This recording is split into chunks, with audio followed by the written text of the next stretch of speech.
Undying love and obsession drove a man to open his wife's coffin in order to spend one last night with her decaying corpse. While it might sound like something out of an Edgar Allan Poe story, it's all true. It's the story behind these two portraits of Rufus Griswold and his wife Caroline from the Poe Museum's collection.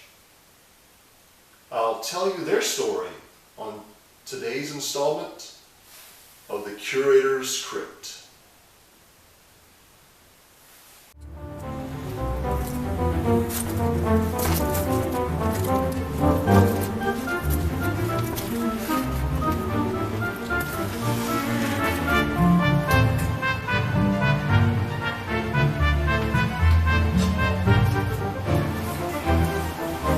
Welcome to the Poe Museum's Curator's Crypt.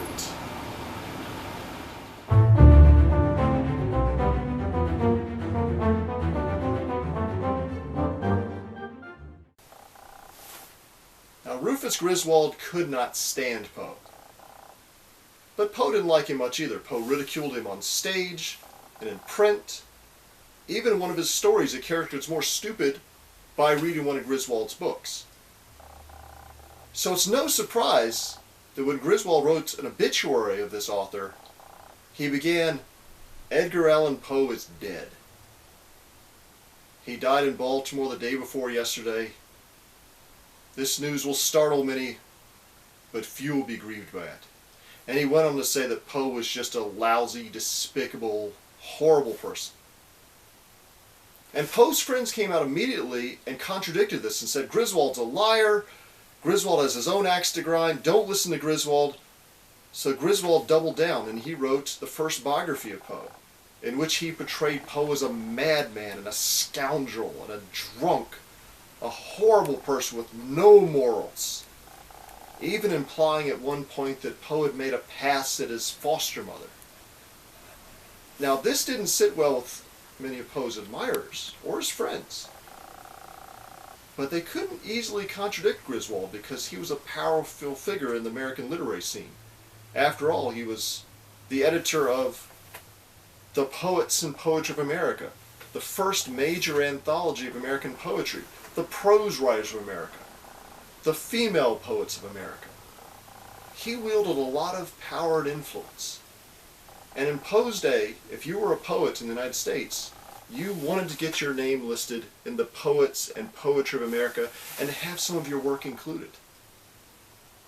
When the first edition here came out in 1842, there were 47 poems by Charles Fino Hoffman, dozens of examples of poetry from now forgotten poets, but only 3 by Edgar Allan Poe. Of course, Griswold thought that Poe should be honored to have his poetry included in such a volume. But Poe thought otherwise. He thought that Griswold's a pompous windbag who had no idea what he was talking about, didn't understand American poetry, and he had to be taken to task for not including the best poets and more examples of those poets. So Griswold and Poe maintained a cantankerous relationship throughout their lives, but it was only after Poe died that Griswold decided to get his revenge. And he created the persona that we have of Poe today as the madman, womanizing, drunken, opium addict, the scoundrel who based his horror stories on his own life. A lot of that comes directly from Griswold. But it's difficult to really defend Griswold, so I'm not going to even try to do that here. But I want to learn a little bit more about him by looking at the woman behind the man, Caroline Griswold. I think she was the woman that he really loved. He was married 3 times.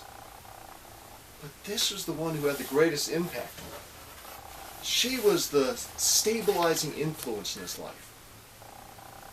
Whereas he was erratic and cantankerous, she was kind and gentle and loving. Unfortunately, they were often apart. When he found editing work in Philadelphia, he left her in New York with his 2 daughters rather than making her live with him in rooming houses there. He still visited New York from time to time to see her, and the last time she had just given birth to his only son. But shortly after he returned to Philadelphia, he found out that both she and her son had died in his absence. He returned devastated. He sat by her coffin for 30 hours, refusing to leave.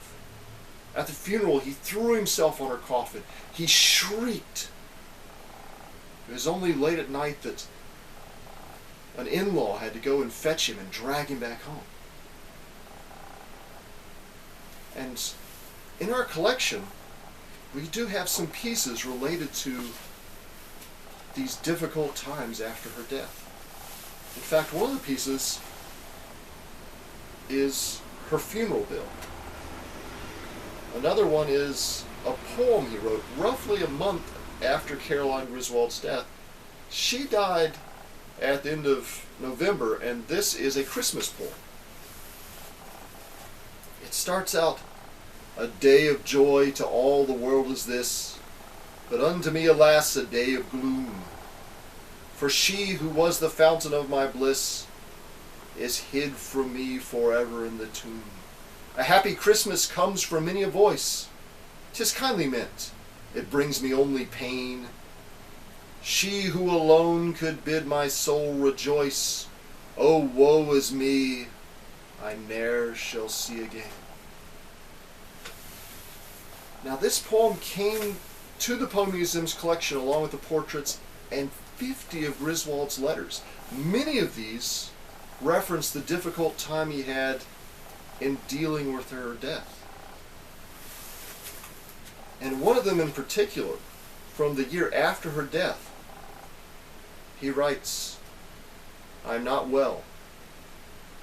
I am very far from being happy, but I look no longer for peace. My lonely home is better than a boarding house. I kiss, morning and evening, the insensible lips upon the canvas, and the eyes seem to look kindly on me. I think of her all the time, dear Caroline."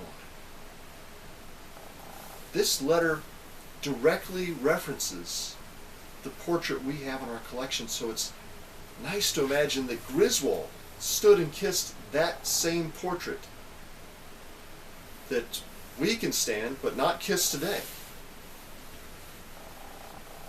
Now, Griswold continued to have a lot of trouble dealing with her death, coping with it, and 40 days later, he returned to New York to see her one last time. And I think it's best told in Griswold's own words. "I could not think that my dear wife was dead. I dreamed night after night of our reunion. In a fit of madness, I went to New York. The vault where she is sleeping is 9 miles from the city. I went to it. The sexton unclosed it, and I went down to that silent chamber. I kneeled by her side and prayed, and then with my own hand unfastened the coffin lid, turned aside the drapery that hid her face, and saw the terrible changes made by death and time. I kissed for the last time her cold black forehead.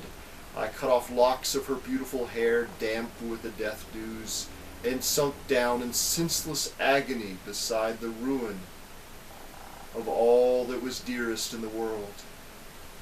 In the evening, a friend from the city who had learned where I had gone found me there, my face still resting on her own, and my body as lifeless and cold as that before me."